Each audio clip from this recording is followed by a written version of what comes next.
Hey there guys, it's Docs here again and I'm back on the public test server having a look at the Amerish revamp, which was just added recently.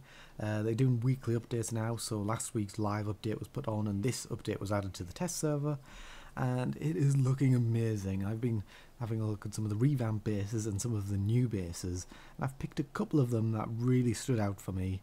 The first one here is the Ascent that I'm flying around. This is obviously a current base in the game, but it's had a lot of awesome changes. The first of which I'm showing you here is an entrance to what is a really awesome cave, which isn't something you get a lot of in PlanetSide 2. It's usually just the bog standard buildings and things like that are indoors and everything else is outdoors. But yeah, there's been a lot of work put into this and it looks amazing. Even before there's just them awesome like lights from tracer fire and things flying around inside of it. I can't wait to see it. It's going to be pretty chaotic, I imagine, when there's a lot of people running around here shooting at each other, but yeah, I can't wait to try it out. So that was a cap point that we just walked past there, which is pretty much in the centre part of the cave. There's a lot of entrances to this cave as well. There's probably 4 outdoor entrances, but a couple of them kind of converge before they actually get into the cave.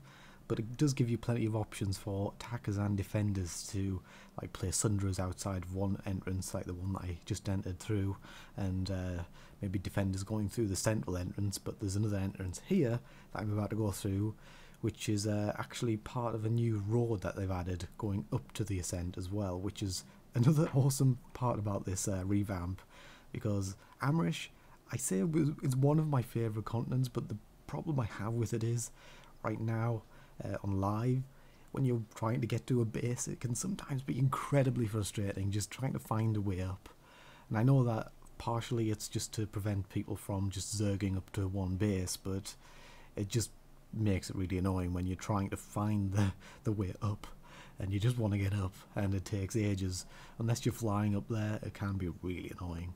But here's a couple of the extra entrances, so hopefully that will help spread people out. I imagine when there's a lot of people trying to get in here, it's still going to be a bit of a clusterfuck, but you know, it could be quite fun with the right amount of players around. You can see that there's a few options for light assault as well. There's a lot of struts on the top of the roof of the cave where you can run around, you can shoot down onto people. There's a few above the capture point as well. Now moving on to another base, is Genudine, I don't know how that's pronounced, physics lab, which is a little bit unusual actually. You wouldn't expect a physics lab to be like a treehouse, but yeah, it looks pretty awesome. It kind of reminds me of some of the bases on Hoss, and I really love the kind of unique designs they're getting out of all of these objects. I mean, these objects are used so many times in the game and they're trying to reduce them more and more, yet the bases are getting more unique. So I've got to give props to the base designers and the map designers for actually managing to get so much mileage out of all these objects. But it is a cool looking base. I'm not sure how it'll play out. It has a cap point in the middle of this little treehousey area, and then a bridge going over the road and a spawn room at the other side. So it's pretty basic when you actually get into it, but yeah, that could be interesting. Now this is a base that I'm really interested in seeing how it plays out. You'll notice it's a bit glitched out there.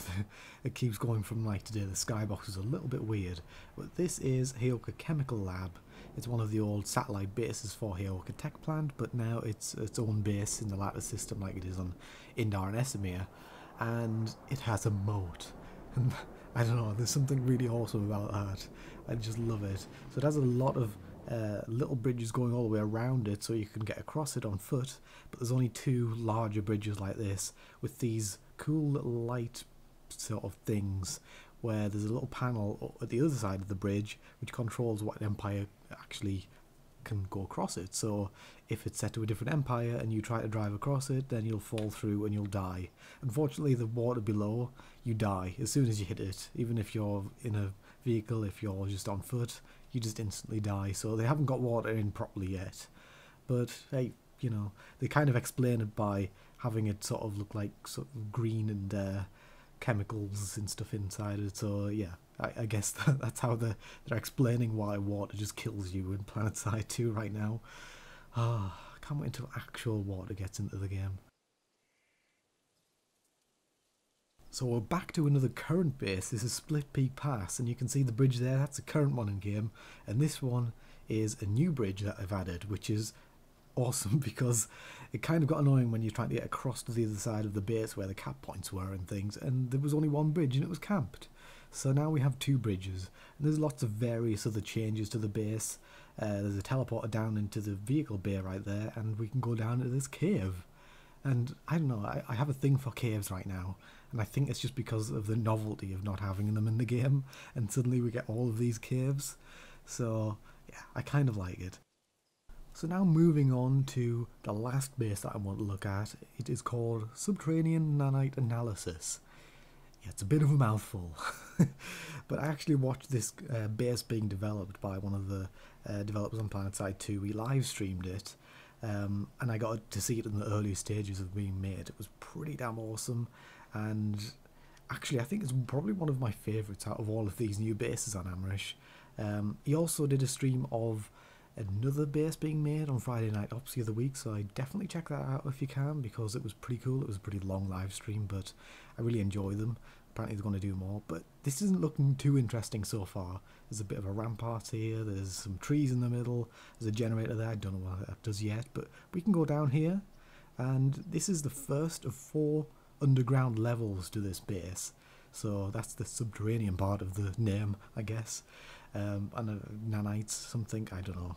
They just add nanites to the name just to make it interesting. But the interior to this base is just absolutely awesome. There's so much detail to it. There's so many little bits and pieces you can hide behind and run around. There's a little area around here for no good reason, but you know, it's kind of cool to have little bits like that, lots of little details like that, just to make maps more interesting.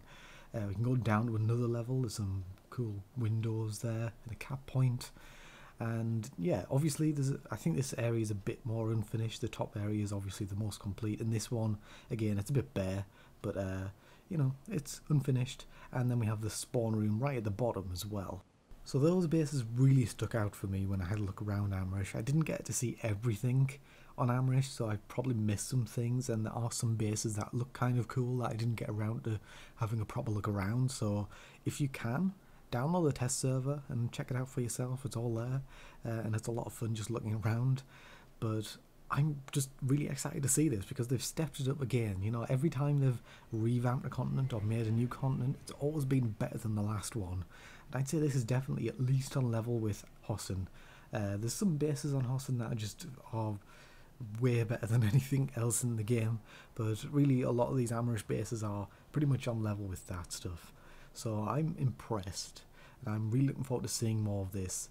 I'll probably be doing some more on the BTS, maybe on the new amp station changes. There's been a few new changes to Zervan, which changes it up a little bit, so I might have a play about with that. But thanks for watching, guys, and I'll see you all again next time.